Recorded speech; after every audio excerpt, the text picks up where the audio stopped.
할렐루야. 우리 주님의 은혜가 8월 한 달 여러분들에게 넘치기를 축복합니다. 오늘도 우리 하나님께서는 새 하루를 주셨고 새 달 첫날을 주셨고 가장 먼저 우리 하나님께서 말씀을 주십니다. 이 말씀을 붙들고 우리가 또 잘 살아내는 진리의 사람이 되기를 축복합니다. 오늘 말씀의 제목은 진짜 평안을 위하여 살아가자라는 말씀을 우리가 봤습니다. 여러분 평안하셔요? 어떻게 평안하십니까? 평안 안 하십니까? 자, 우리 세소만교회 성도님들은 너무 경건하셔가지고요, 말씀만 전하면 이렇게 고개를 숙이고 주시옵소서 이렇게 계시는 것 같아요. 자, 우리 한번 어깨를 한번 열어보시고 우리 옆에 분들 한번 인사하겠습니다. 사랑하고 축복합니다. 네, 우리 주님께서 주시는 진정한 평안이 여러분들에게 임하기를 축복합니다. 여러분 정말로 8월 한 달 평안하기를 원합니다. 그런데 정말로 내가 평안한지 여러분들 한번 진단을 한번 해보세요. 우리 그냥 고등부 학생들도 2명 있는데 요즘 평안하니? 평안하기를 원합니다.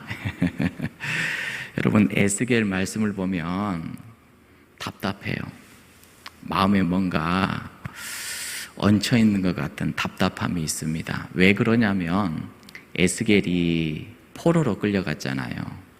바벨론 포로로 끌려가서 거기에서 우리 하나님께서 영으로 임재하셔서 많은 환상을 보여주세요. 그래서 우리가 새벽마다 1장부터 계속해서 에스겔의 환상에 대한 말씀을 보는데 계속 심판이요. 심판한다. 답답해. 심판한다란 말이 왜 그렇게 많고, 우리 하나님께서 이스라엘 백성들의 잘못에 민낯을 막 다 까버리는데 얼마나 그 모습이 답답하고 얼마나 힘든지 몰라요. 여러분, 이 애언서를 설교한다라는 게 보통 힘든 게 아닙니다. 그런데 이 말씀을 통해서 우리가 분명히 생명을 얻고 진리의 길로 나아갈 수 있는 길을 우리는 또 발견을 하게 되지요.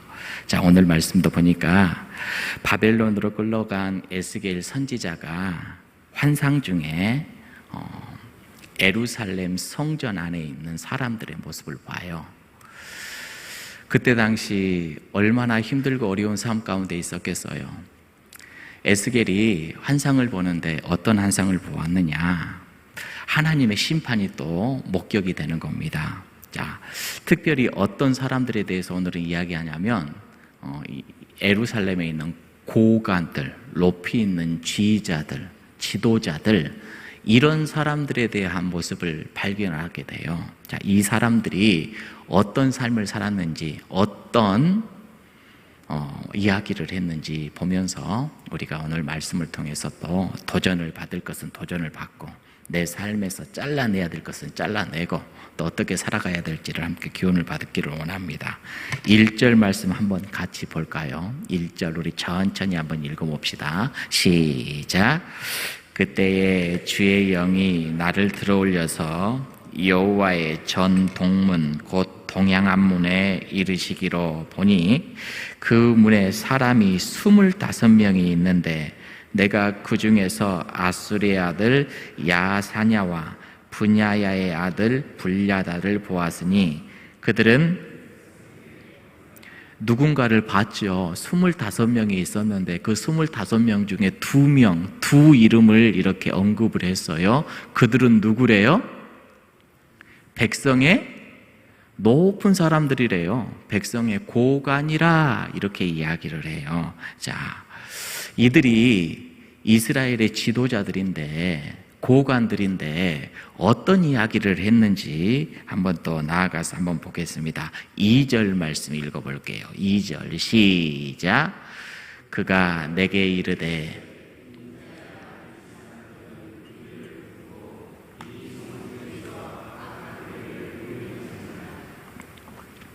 하나님께서 에스겔에게 말씀하십니다. 인자야, 이 사람들은, 이 25명, 이 사람들은, 그 중에서 특별히 2명, 이 사람들은 불의를 품고 이 성 중에서 악한 꾀를 꾸미는 자다, 이렇게 이야기를 해요. 여러분, 어디 안에서요? 예루살렘 성 안에서, 성전 안에서 예루살렘 안에서 이렇게 악한 일을 꾸미는 사람이다, 이렇게 이야기를 합니다. 여러분, 악한 것을 꾸미면 돼요, 안 돼요? 안 되잖아요. 그런데 우리 하나님은 아시고 그것을 딱 지적을 합니다. 지금 일반 백성들이 아니라 높은 고관들이 그러고 있어, 이렇게 이야기를 해요. 자, 그런데 그들이 하는 말이 과간이 아니에요. 자, 3절 말씀, 그들이 어떤 말을 하는지 우리 또 읽어봅니다. 시작. 그들의 말이 집 건축할 때가 가깝지 아니한즉 이 성읍은 가마가 되고 우리는 고기가 된다 하나니. 이 말이 무슨 말인가? 이 말이 무슨 말인가요? 이것은 비유적인 이야기고 속담 같은 이야기거든요. 자, 그래서 가마가 되고 우리는 고기가 된다, 이런 이야기가 있어요. 가마, 고기는 어디에 넣어서 삶죠? 가마 안에 넣어서 삶잖아요. 자, 그러면 여러분들 여쭤볼게요. 가마가 좋아야 돼요? 고기가 좋아야 돼요? 우리 박경용 장로님은 고기를 다루시는 분이신데 고기가 좋아야 된가요? 가마가 좋아야 된가요? 뭐가 좋아야 되죠? 아무리 가마가 좋은들 고기가 상해 있으면 어때요? 그거 먹을 수 있어요? 못 먹죠. 그렇죠? 자, 가마와 고기는 뭘 표현을 하는가? 지금 가마가 있는데 이 가마는 예루살렘 성을 상징을 합니다. 고기는 뭐가 되겠어요? 이스라엘 백성들을 이야기를 합니다. 자, 그러면 저 말이 무슨 말인가? 여러분, 이스라엘 백성들이 거룩해야 돼요? 성전이 거룩해야 돼요? 여러분들은 어떤 것 같아요? 자, 하나님께서 이스라엘 백성들을 젖과 꿀이 흐르는 땅으로 들여보낸다고 했어요. 자, 젖과 꿀이 흐르는 땅이라고 했는데 여러분 딱 가나안 땅 하면 가나안에 뭐가 많았어요? 뭐가 많았죠? 우상이 가득했잖아요. 아무리 봐도 영적으로 아주 흐릿한 곳이에요. 그런데 젖과 꿀이 될 수 있는 이유가 뭐예요?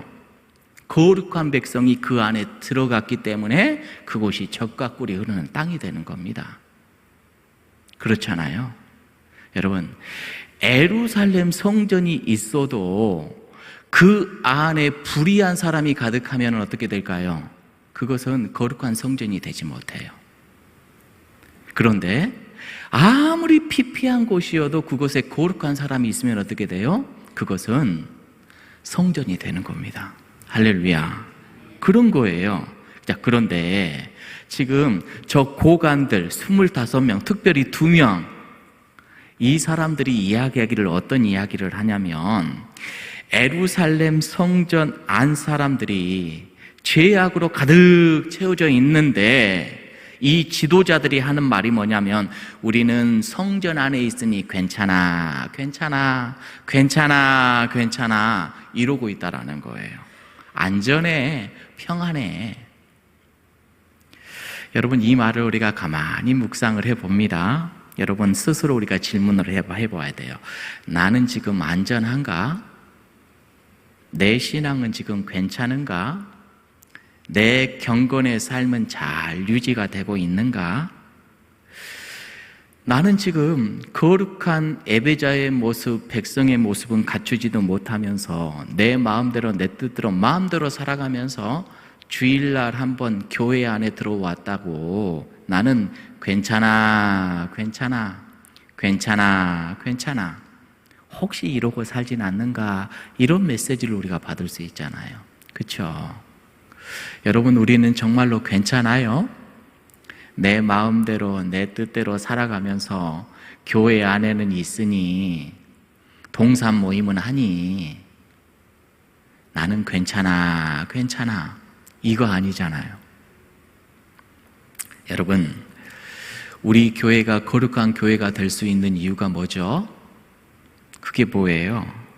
여러분, 우리가 거룩한 성도로 매일매일 주님 앞에 빚어질 수 있으니 우리 교회는 거룩한 교회가 되는 겁니다. 할렐루야. 그렇게 우리는 살아가야 됩니다. 마음대로 내 뜻대로 살고 그냥 교회만 왔다 갔다 한다고 해서 그 교회가 거룩한 교회가 될 수 없는 거예요. 그런데 아까 그 25명의 지도자들이 하는 말이 뭐냐면 뭐예요? 예루살렘 성 안에 있으니, 가마 속에 있으니 고기는 안전해, 고기는 안전해 이러고 있다라는 겁니다. 여러분, 절대 그럴 수가 없는 겁니다. 여러분, 8월 한 달도 거룩한 주님의 자녀로 살아가시기를 주님의 이름으로 축복합니다. 그런 공동체가 됨으로 우리 교회가 거룩해지는 것임을 믿으시기를 바라요. 여러분, 여러분이 있음으로써 우리는 거룩한 교회가 될 줄로 믿습니다. 하나님을 찾을 줄 아는 자, 하나님께 예배할 줄 아는 자, 한 달도 하나님께 기도할 줄 아는 자, 섬김에 앞장서는 자, 나눔에 앞장서는 자, 우리 하나님의 기쁨의 삶을 늘 살아가는 자, 이런 사람들의 모임, 우리 주님의 은혜 가운데 살아나가는 복된 사람들의 모임 자체가 거룩한 교회인 줄로 믿습니다. 여러분, 우리가 그렇게 또 8월 한 달을 잘 세워나가는 주님의 있기를 주님의 이름으로 축복합니다. 이 말씀을 받으면서 목사도 도전이 돼요. 성도들에게 괜찮아, 괜찮아, 그래도 돼요, 그래도 돼요. 바쁘니까 그래도 되지요. 힘들었으니까 그래도 되지요. 괜찮아, 괜찮아. 이것이 아니라 정말로 하나님의 말씀이 잘 전달될 수 있도록 때로는 쓴 말씀도 전해도 되지요? 네, 아니에요? 축복의 말씀만 제발 주세요, 제발 주세요. 그러다가 괜찮아, 괜찮아 해진다니까요. 네, 그래서 하나님의 말씀 가운데 쓴 말씀도 우리가 잘 받을 수 있는 지혜로운 저와 여러분들이 되기를 주님의 이름으로 축복합니다. 사도 바울이 우리 예수님이 임박하는 그 재림의 시간 가운데 데살로니가전서 5장 3절에 이런 말씀을 해요. 그때 우리 함께 읽어볼까요? 그들이 평안하다, 안전하다 할 그때에 임신한 여자에게 해산의 고통이 이른과 같이 멸망이 갑자기 그들에게 이르리니 결코 피하지 못하리라. 평안하다, 평안하다 했는데 어느 날 갑자기 찾아와요.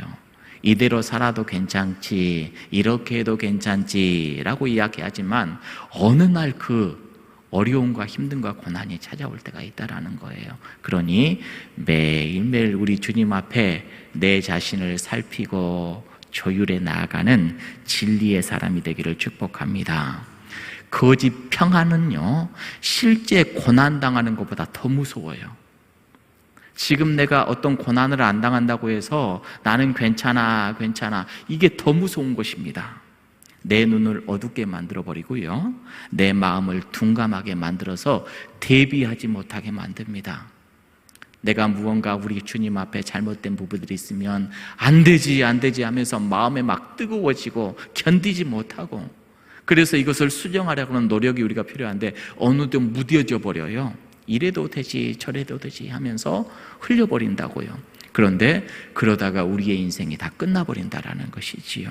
그러니 우리는 날마다 주님의 경고에 귀를 기울이고 우리 주님의 뜻대로 세워져 나아가는 우리 모두가 되어야 된다라는 것이지요. 계속해서 하나님께서는 에스겔을 통해서 예언을 하시는데, 자, 우리 하나님은 어떤 분이시냐? 5절 말씀에 보면 참 무서워요. 무섭고 우리 하나님은 참 없는 곳이 없구나. 함께 읽어봅니다. 시작.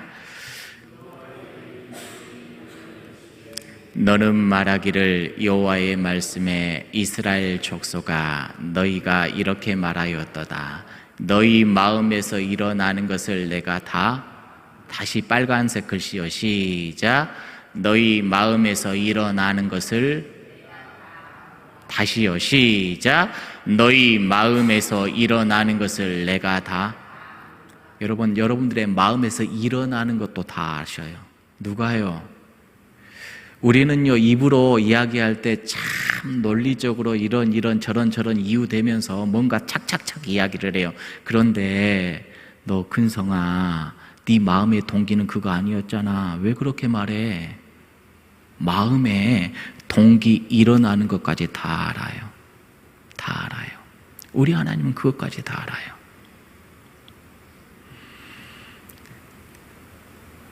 그러시기에 우리 하나님께서 너희가 이 성읍에서 많이 죽여 그 거리를 시체로 채웠도다. 얼마나 악한 마음을 품었는지 그 결과가 많이 죽었다. 그 시체가 그 성전에 가득했다. 이렇게 이야기를 하셔요. 여러분, 에스겔은 이 지도자들, 고관들, 이스라엘 백성들의 마음까지 싹 다 꿰뚫고 계십니다. 그래서 살인과 악행으로 성을 가득 채웠다. 자업자득이야. 너희들이 행한 건 너희들이 받는 거야.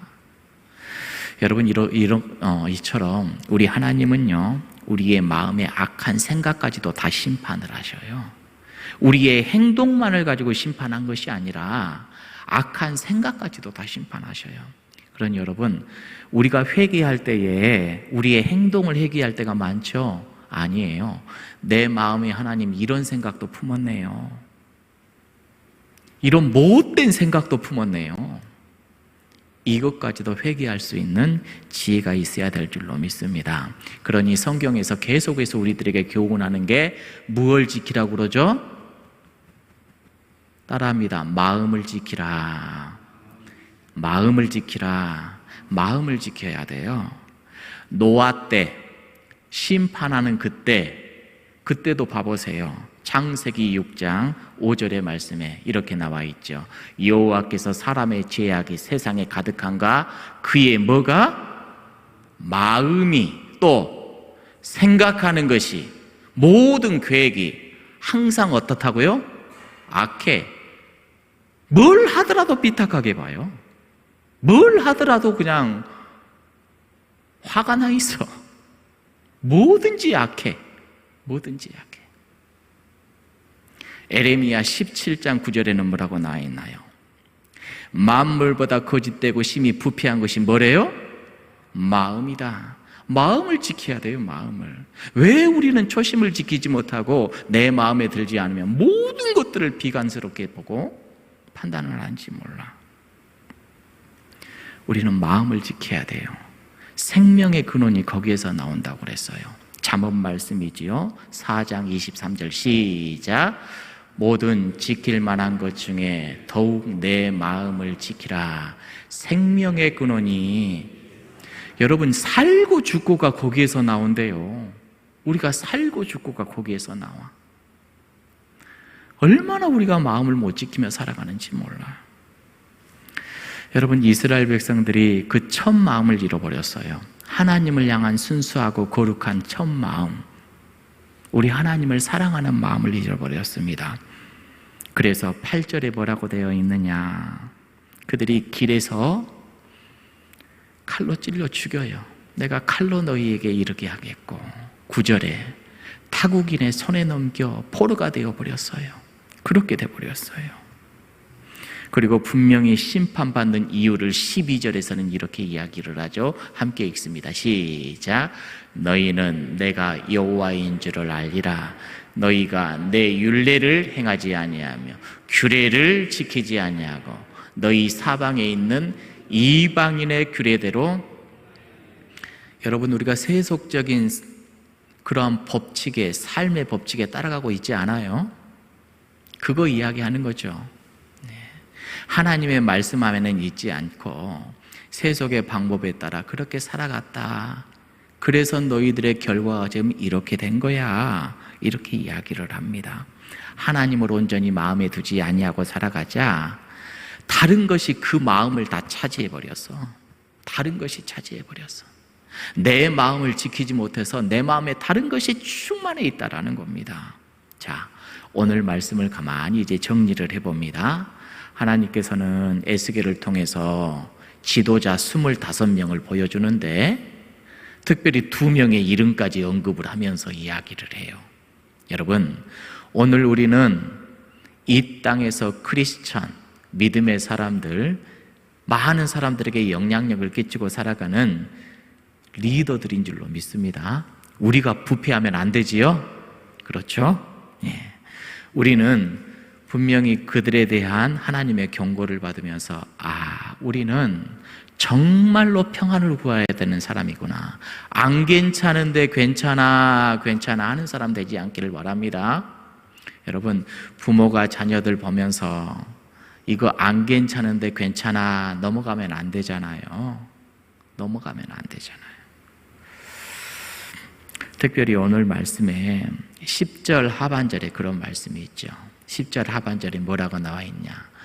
너희를 심판하리니 너희는 내가 누구인 줄 알리라? 12절 하반절에도 12절 상반절에도 너희를 심판하리니 너희는 내가 누구인 줄 알리라? 여러분, 심판받고 하나님인 줄 아실래요? 이것과 같이 미련한 삶이 어디 있어요?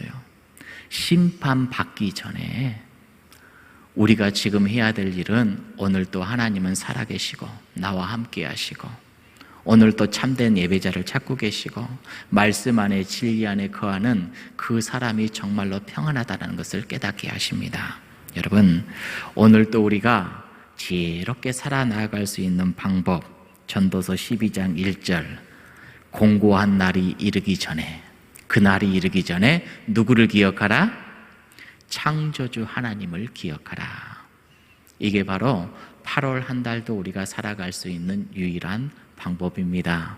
하나님만을 기억하면서 그분만을 찾으면서 살아가기를 주님의 이름으로 축복합니다.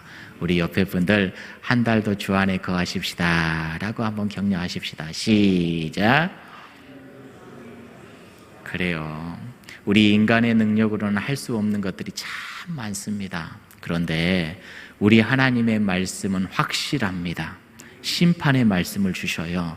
그날 우리 여호와께서 살아계신 줄 아는 사람이 아니라 오늘 또 살아계심을 느끼고 깨닫고 주님의 말씀 안에 거하며 정말로 진리 따라 걸어가는 8월 한 달이 되기를 간절히 원합니다. 여러분, 심판 앞에서 깨닫는 미련한 자가 아니라 매일 매 순간 하나님의 음성에 귀를 기울이며 살아가는 사람, 8월 또 우리 주님의 그 넓은 날개 아래 거하시기를 주님의 이름으로 축복합니다. 생명의 말씀 앞에 섰을 때 나는 지금 안전한가? 나는 괜찮은가? 내 경건 생활은 잘 유지되고 있는가? 은혜의 길로 걷고 있는가? 순종의 길 걸어가고 있는가? 잘 점검하는 지혜가 있기를 원합니다. 오늘도 우리를 불러주시고 인도해 주시는 창조주 하나님만을 기억하면서 우리가 하루를 복되게 한 달을 감사하게 살아가는 주님의 자녀들이 되기를 축복합니다.